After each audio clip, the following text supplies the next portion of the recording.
All right, you should be able to predict people's behaviors if you have some idea what their type is. So IP guy is going to be talking about going to space, telescopes, Mars, etc. And he's going to be saying stuff like, hey, shouldn't we be focusing on the people here? And the observer is going to be saying things like, yeah, but if we just do the things, then people can be inspired and blah, blah, blah, blah. So you should be able to get familiar with these stories and be able to fill in the blanks. Therefore, you know you're on the right track of typing somebody if every single fucking thing coming out of their mouth is predictable. Right. You're a scientist. So here's the challenge you face today. How do you make people continuously curious about something that is the scale and scope of the universe, which thanks to our technologies we are learning more about every single day? How do you make them consistently curious when one could argue quite easily that the scale of all of this, that the billion upon billions of galaxies that we can now look at far beyond our own, it's almost overwhelming, almost dehumanizing. And your job is to somehow bring it back to us with meaning as human beings. How do you do it? I don't think I'm making people be curious. I am fanning How do you do it? embers that still glow from childhood, hoping to ignite them back into flames so that they can remember how fun it was to be curious about the unknown. I'm asserting that it's not completely gone, that it can be resurrected within us all. And yes, the universe is immense, and yes, it can make you feel small, as it ought to. We all need an ego check every now and then. It's a cosmic perspective on us all. It's a perspective that says, however important you think you are and however significant you think your differences are with another human being who's living on the same planet, just take a look at Earth from space.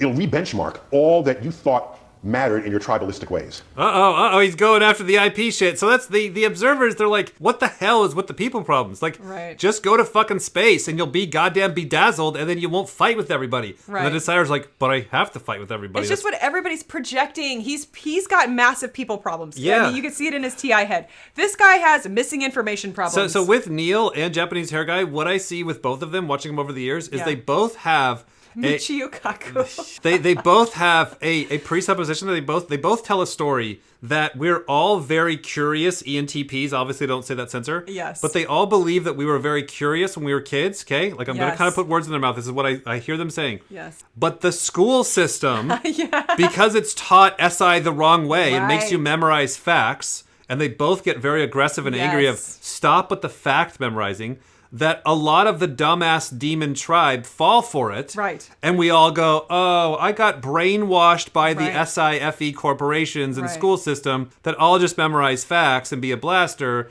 But a few of us that have really good Savior DI, we kept that flame.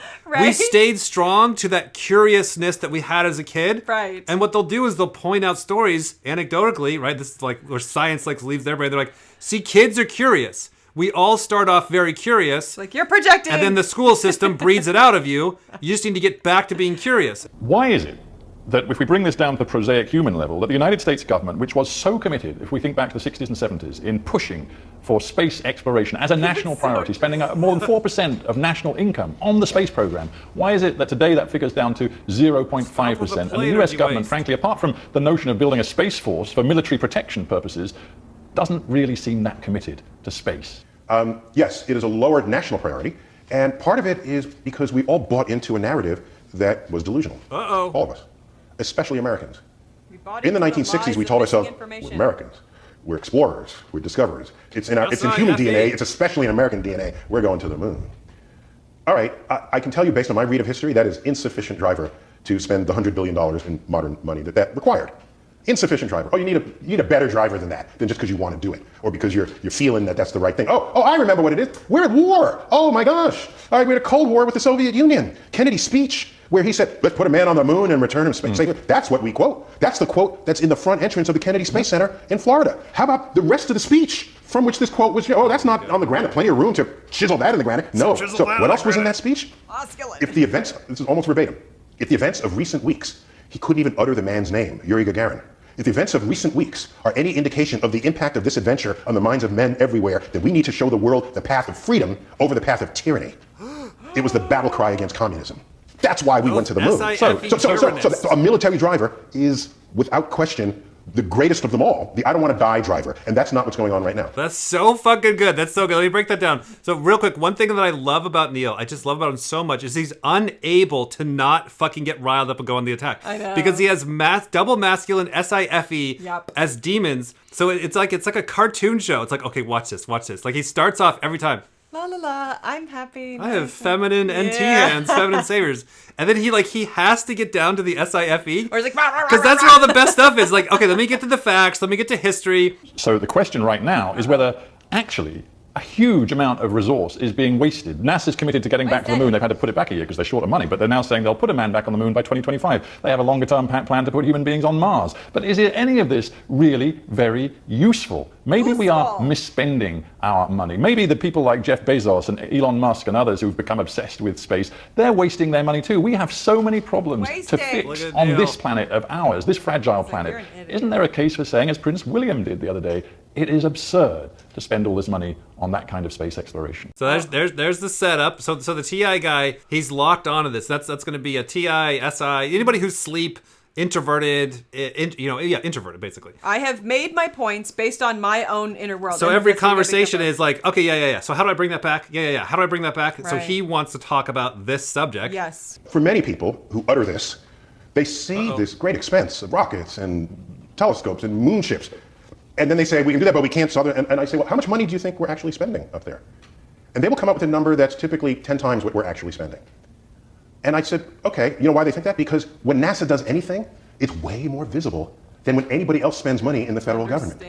I will tell you, one of the great forces operating on whether a kid wants to go into science is, are there places they can dream? Are there? And I say, yeah, we're going to the moon. You want to be the first kid on Mars? Yes. And they dream. They find out, I actually want to be an engineer, or I want to be a mathematician. And all of a sudden, you have something that stokes the educational pipeline with ambitions of students that dream about wanting to do something scientific and technological in this world. And those are the advances that brings about the changes that feed people, that create health and wealth and security. Now we can talk about the billionaires. The billionaires are opening a new tourism industry. I don't have a problem with that. This is what the dawn of aviation was. Only rich people and famous people flew in airplanes in the 1920s and 30s. Then it became a whole industry.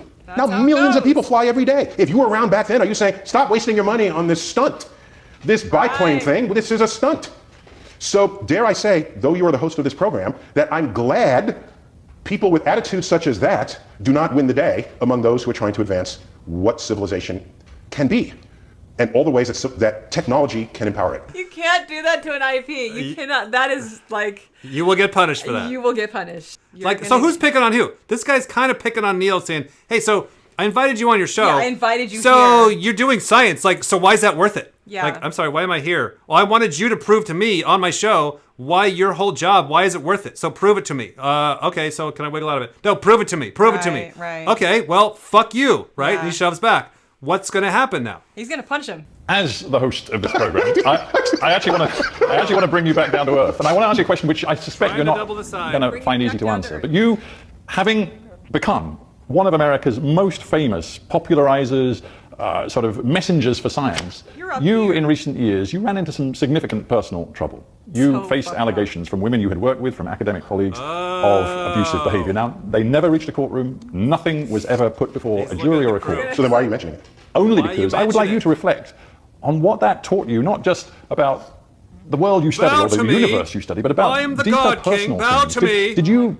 learn from the experience you went through? So much is about context. Do we want to talk about Neil groping women, which most likely did happen in some way, shape, or form, being a masculine, extroverted guy? Like, that's what we see in the data, like, very touchy-feely. The thing that's weird with the social context here is, like, Neil is going, all right, I have a really busy schedule. I'll come on the BBC. I'll come do your little fucking interview thing, right? Yeah, right. So if this is a debate, if this is a fight, if this is a smear campaign, like, let me know so I can bring my fucking gloves so we can fucking do this. Right. You know, it's the thing that's the fuck you is the bait and switch, which is why we say no to 99.9% of the traps that we see. They're like, hey, do you want this little bam? Like, hey, what the hell was that all about? I thought we were going to do a thing. No, I just wanted to stab you and jab you and bring up this thing and then make you answer to me and bow down. Like, whoa, that's kind of a fucking mess. Right. I didn't realize this was going into a shit show. Right. But the thing is that the people don't know they're doing it.